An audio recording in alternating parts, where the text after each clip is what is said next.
po ay naka-plug and play na siya, kaya we are able to ship nationwide. So, ibig sabihin po na plug and play, ready to use na po siya kapag dumating sa inyo.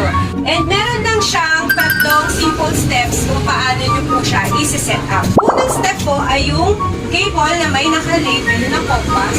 Sasaksak nyo lang po yung inyong compass antenna. Ang variation na ito pala ay 3-in-1 na naka-outdoor antenna. So, ito yung ating antenna. Isinaksak ko yung kable. Pangalawang step naman ay isaksak natin yung cable ng internet. Okay? And last po ay yung sa kuryente.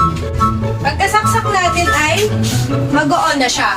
Parang computer ay hihintayin lang din natin siyang mag-boot o yung process ng opening niya. It takes mga 2 to 5 minutes po yung booting po ng ating piso Wi-Fi. And make sure lang po na meron ng internet connection kapag siya ay tinesting niya. Tingnan nyo lang, hintayin nyo lang na mag-turn off yung ilaw dito sa itaas ng points lang. Pag nag-turn off na yun, ibig sabihin, ready na yung ating piso Wi-Fi. So yun lang, ready to use na siya, naka-set up na siya, and ina-testing na natin. So 3-in-1, piso Wi-Fi and piso net. And then, click ko lang yan. Yan. Ida-direct ako nito sa user portal.